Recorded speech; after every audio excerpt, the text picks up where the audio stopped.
నేతలు పార్టీలు మారడం పాత పద్ధతి. పార్టీ ఫిరాయింపులు ప్రోత్సహించడం మోస పద్ధతి.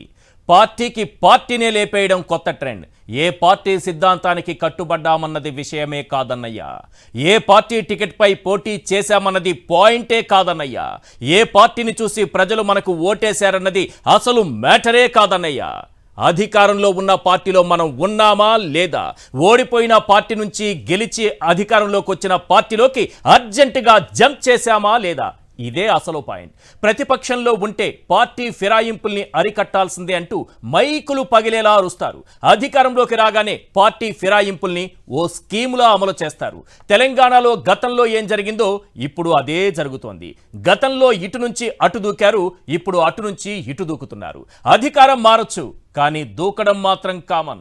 ఆశ్చర్యకరంగా జాతీయ కాంగ్రెస్ తన మేనిఫెస్టోలో పార్టీ ఫిరాయింపులు అరికట్టేలా 10th షెడ్యూల్లో అమెండ్మెంట్ చేస్తామని హామీ ఇచ్చింది. అంతకన్నా ఆశ్చర్యకరంగా వారానికో షెడ్యూల్ ప్రకటించి వలస నేతల్ని చేర్చుకుంటోంది తెలంగాణలో. ఇది తెలంగాణలో మాత్రమే జరుగుతున్న తంతు కాదు సార్, దేశవ్యాప్తంగా జరుగుతున్నదే. అసలు ఈ పార్టీ ఫిరాయింపులు ఏంటి, వీటిని నిలువరించే మార్గమే లేదా అన్న అంశాలపై ప్రధానంగా 10 ప్రశ్నలు వినిపిస్తున్నాయి. అవేంటో ఒక్కసారి స్క్రీన్ పైన చూద్దాం. క్వశ్చన్ నెంబర్ 1, ఏ పార్టీ టికెట్ పై గెలిచారో ఆ పార్టీకి రాజీనామా చేయకుండా ఫిరాయిస్తే డిస్క్వాలిఫై అవుతారా? క్వశ్చన్ నెంబర్ 2, అసలు పార్టీ విలీనం కాకుండా మ్యాజిక్ నెంబర్తో కూడిన ఎమ్మెల్యేలతో లెజిస్లేచర్ పార్టీ విలీనం కావచ్చా? క్వశ్చన్ నెంబర్ 3, ఒక్కొక్క పువ్వేసి చందమామ అన్నట్టుగా ఒక్కొక్క ఎమ్మెల్యే వెళ్ళిపోతే మ్యాజిక్ నెంబర్ చేరగానే రాజ్యాంగబద్ధత వచ్చేస్తుందా? క్వశ్చన్ నెంబర్ 4, పార్టీ ఫిరాయింపులను నిరోధించేందుకు ఉద్దేశించిన యాంటీ డిఫెక్షన్ లా ఏం చెబుతోంది?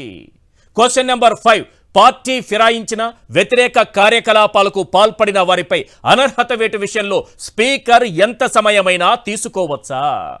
క్వశ్చన్ నెంబర్ 6, ఫిరాయింపు నిరోధక చట్టం ఎమ్మెల్యేల ఎంపీల స్వేచ్ఛను హరిస్తుందా, రాజకీయ పార్టీలకు బానిసలుగా మారుస్తుందన్న విమర్శల్లో నిజమెంత?